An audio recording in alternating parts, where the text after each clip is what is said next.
Move on. Punctuality is the backbone of air travel, and any disruption can breed frustration among passengers. Tension flared on Ibom Air flight when a woman accused of causing the cancellation of an Uyo to Abuja flight due to her unruly behavior narrowly escaped a mob attack by angry passengers. And according to the spokesman of the Nigeria Civil Aviation Authority, Michael Achimugu, passengers were earlier informed that heavy luggage would not be checked in due to weight restrictions. A female passenger, however, insisted on the luggage after signing an indemnity form to have them at a later time.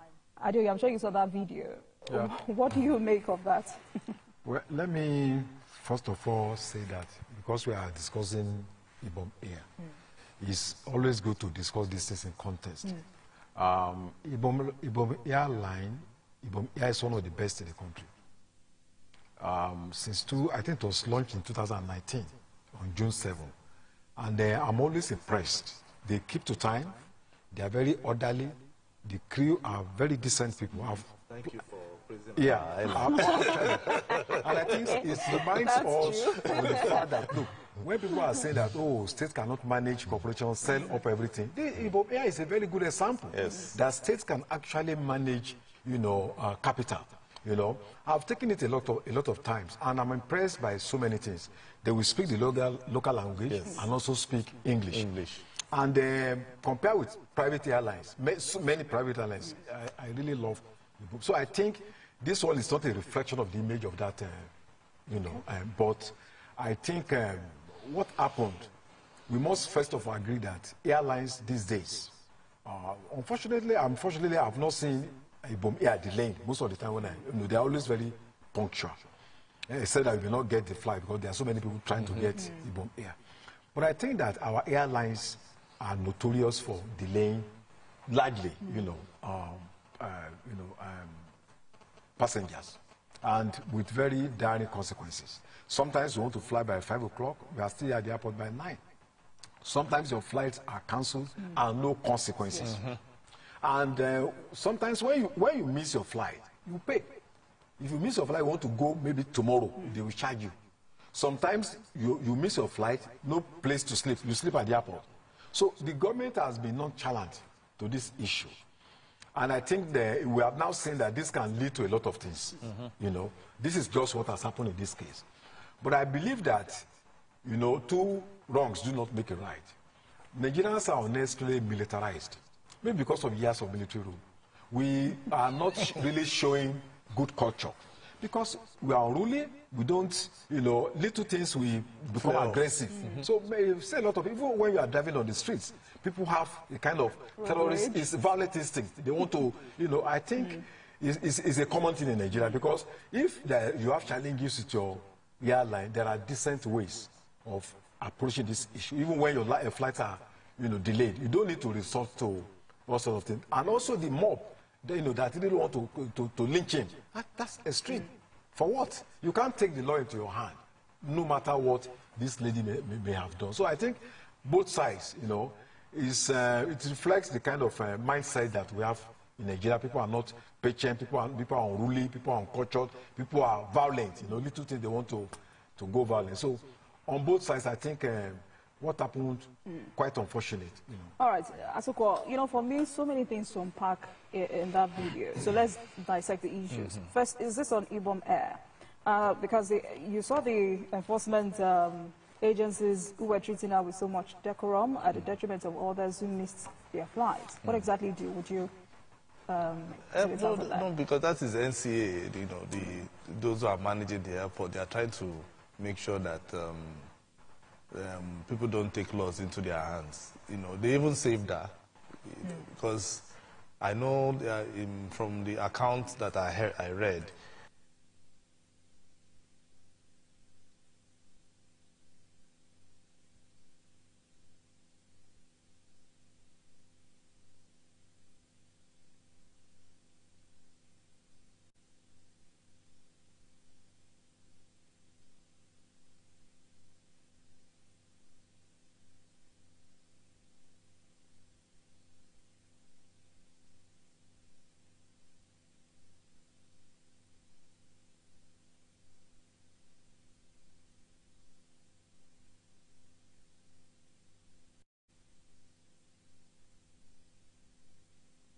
sign.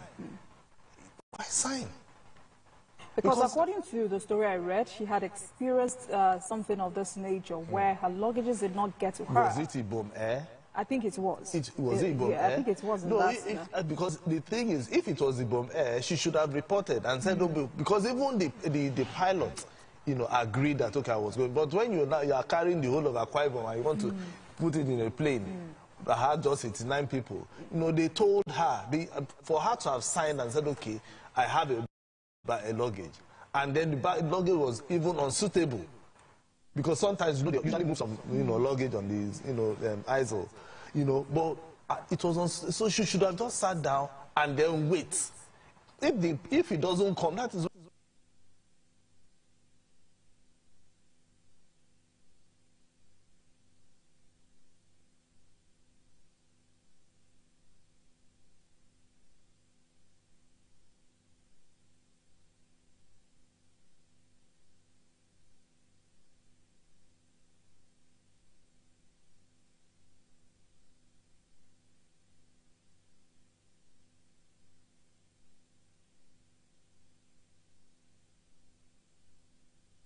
You have to be patient. Even if you are on the queue, because most Nigerians will want to, everything, we want to even shun the queue for us to go to the front. Let us just have that a little bit of patience. I think if we do that, I'm saying this because for me that have gone outside Nigeria for it, sometimes when we go out, when they say queue up, we all do as if we are new young babies. We do not argue, we do not shout. Even when somebody is shouting, we that are Nigerians, we humble ourselves because we know that in Nigeria we shout. But here, coming to see a white man shouting, we ourselves will humble ourselves. So I think what we should do, let us always have that element of patience anywhere we go to. Take this NCCA that we have now. They are being very, very proactive, if you notice. Yes. Immediately anything happens, you see Mr. Michael coming out to talk about it, you know. And thankfully, they were out there for them to save the situation. If not, we would have had a major crisis in our hands. So I hope, and I want to see how the outcome will be. And I've not heard what happened the next day, you know, because I know the airport is a sunset airport, so when once it's 6:30 or 7 p.m. That was why some Nigerians had said Ibom Air should have deported her at the moment she started making, instead of before that situation escalated to that point. Just tell her, okay, come, maybe you go to the next flight or something, then the flight will go, then they will look for another airline for her or whatever, or tell her, okay, maybe the next day you can fly with your luggage if she really desperately wanted the luggage to go with her. You know, so there would have been ways for them to have handled this rather than delaying people and allowing the pilot to have cancelled the flight outrightly. Is this some sort of lessons for other airlines? And would you say this is an evidence of mistrust, Nigerians not trusting government structure, or however? Well, I think there is trust deficit everywhere, everywhere, you know. Even among parents and their children these days, you know. I hope it's a lesson, because most of the times our people don't learn anything. Today, this thing that happened may still happen, just today. So, you know, so unless people say there's no country that can reform itself, the responsibility of those in power is to reform the system. I was traveling to Abuja recently, and I discovered that there was, you know, people were waiting at a particular airport, no place to sit. And I was wondering that, look, pregnant women are here, children are here, old people, people that are, you know, living with disability, no seat. I sent a message to the Minister of Aviation, Kayam. No reply. Of course, it's always very busy, but that's the little I could have done at that moment. And then you see our airlines. It's only in Nigeria I noticed this.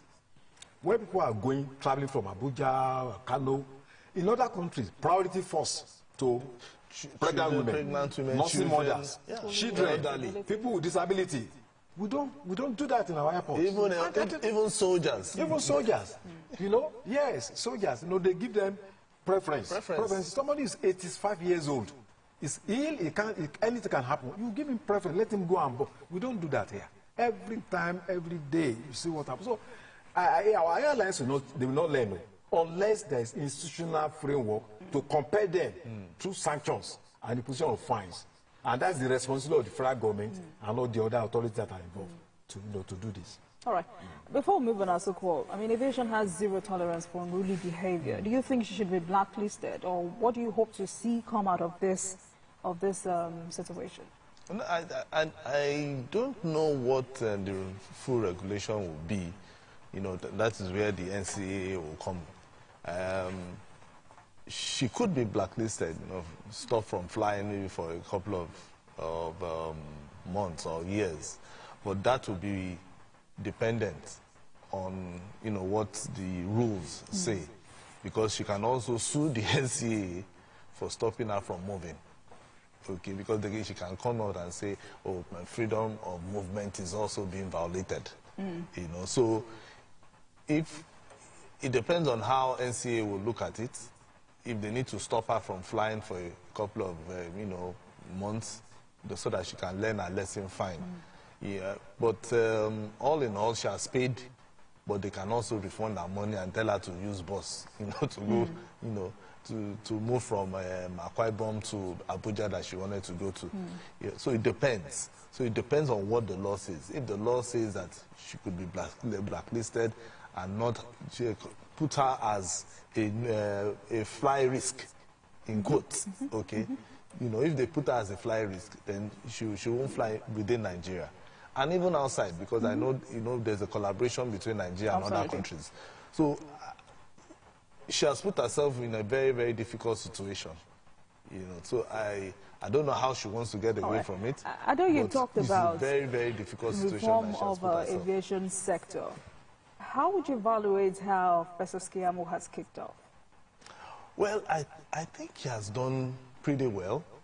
I would not score him, you know, because I am not President Bola Tinubu, you know, I will not score him. But so far, so good. The few times I have, you know, flown within Nigeria, I've not had flight delays that much, you know.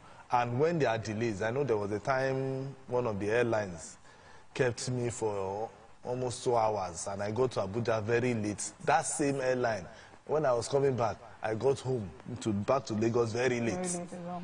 But they were communicating on why the delay. You know, unlike before. Before, they will not even tell you anything. They will not. The only thing you just hear is operational reasons. They will not say anything. But this one, they kept coming, saying because of they had to move this, they have to do this, you know, and they gave us refreshments. Both when I was going and when I was coming. You understand? At least.